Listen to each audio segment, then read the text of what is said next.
నచ్చినట్లయితే లైక్ చేయండి, సబ్స్క్రైబ్ చేయండి.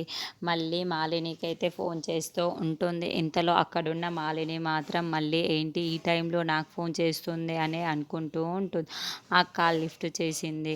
ఇంతలో అక్కడున్న మాలిని మాత్రం ఏంటి మళ్ళీ ఈ టైంలో ఫోన్ చేశావు అని అడుగుతూ ఉంటుంది.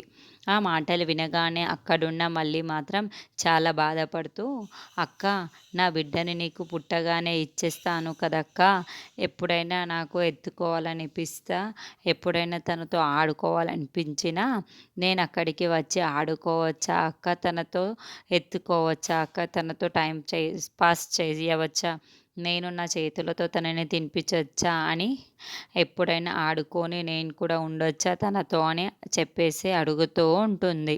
ఆ మాటలు వినగానే అక్కడున్న మాలిని మాత్రం ఒక్కసారిగా బాధపడిపోతూ ఉంటుంది. ఏంటి మళ్ళీ ఇలా మాట్లాడుతున్నావు అనుకుంటూ ఉంటుంది. ఇంతలో అక్కడున్న మళ్ళీ మాత్రం చాలా బాధపడుతూ, అక్క, నా బిడ్డని ఎప్పుడైనా ఎత్తుకోవాలన్నా, ముద్దు పెట్టుకోవాలన్నా, ఆడుకోవాలన్నా, తినిపించాలన్నా నీ నీ దగ్గరికి వచ్చి అలా చేయవచ్చా అని అడుగుతూ ఉంటుంది. ఆ మాటలు వినగానే అక్కడున్న మాలిని మాత్రం ఏంటి మళ్ళీ ఇంత బాధపడుతూ ఉంటుంది. నాకు బిడ్డని ఇచ్చేస్తాను అంటే ఎంత బాధపడుతుందా మళ్ళీ అనైతే అనుకుంటూ తనలో కూడా తాను బాధపడుతూ ఉంటుంది.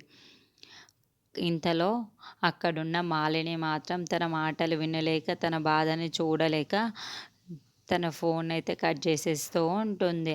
అలా తనకెందుకు కింద కూర్చొని బాధపడుతూ ఉంటుంది. నేను ఎలాగైనా దూరమయ్యాను బిడ్డ ప్రేమను తను తన బిడ్డని ప్రేమ కాకుండా నేను బాధపడుతున్నట్టు తను బాధపడకూడదు అని ఇంతలో అక్కడున్న మళ్ళీ బిడ్డని